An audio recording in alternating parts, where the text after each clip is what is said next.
MDMA ഇടപാടിൽ Vadakara police arrest ചെയ്ത അധ്യാപികമാരായ കീർത്തനയെയും കാവ്യയെയും വിദ്യാഭ്യാസ വകുപ്പ് സർവീസിൽ നിന്നും പിരിച്ചുവിട്ടു.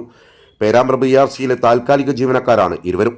കീർത്തനയെ 2 ദിവസം മുൻപാണ് പിരിച്ചുവിട്ടത്.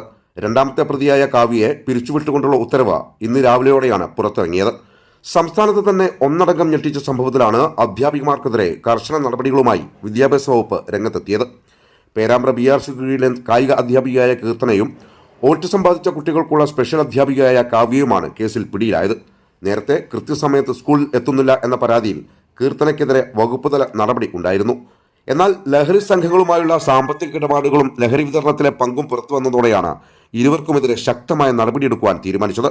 ഈ മാസം 12-ന് കീർത്തന അറസ്റ്റിലായതിനു പിന്നാലെ നടത്തിയ ചോദ്യം ചെയ്യലിലാണ് സുഹൃത്തും സഹപ്രവർത്തകയുമായ കാവ്യക്കും ഇടപാടുകളിൽ പങ്കുണ്ടെന്ന് തെളിഞ്ഞത്. തുടർന്ന് കഴിഞ്ഞ ദിവസം കാവ്യയെയും പോലീസ് അറസ്റ്റ് ചെയ്യുകയായിരുന്നു.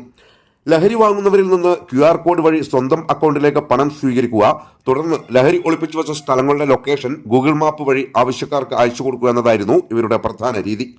സ്ത്രീകളും അധ്യാപകരും ആയതിനാൽ തങ്ങൾ ഒരിക്കലും പിടിക്കപ്പെടില്ല എന്ന ആത്മവിശ്വാസമാണ് നീണ്ടകാലം തടസ്സമില്ലാതെ അക്കൗണ്ടുകളിലൂടെ വൻ തുകകളുടെ ഇടപാട് നടത്തുവാൻ ഇവർക്ക് ധൈര്യം നൽകിയത്. ഇവർക്ക് പണമയച്ചവരെയും ലഹരി എത്തിച്ചു നൽകിയ പ്രധാന കണ്ണുകളെയും കണ്ടെത്തുവാൻ പ്രതികളെ കസ്റ്റഡിയിൽ വാങ്ങി വിശദമായി ചോദ്യം ചെയ്യാനാണ് പോലീസിന്റെ നീക്കം. ഈ സംഘത്തിൽ കൂടുതൽ അധ്യാപകർക്ക് പങ്കുണ്ടോ എന്നും പോലീസ് പരിശോധിക്കുന്നുണ്ട്. ലഹരി കേസുകളിൽ സാമ്പത്തിക സഹായം നൽകുന്നവർക്കും പങ്കാളികളാകുന്നവർക്കുമെതിരെ കർശന നിയമ നടപടി സ്വീകരിക്കുമെന്ന് പോലീസ് വ്യക്തമാക്കുകയാണ്.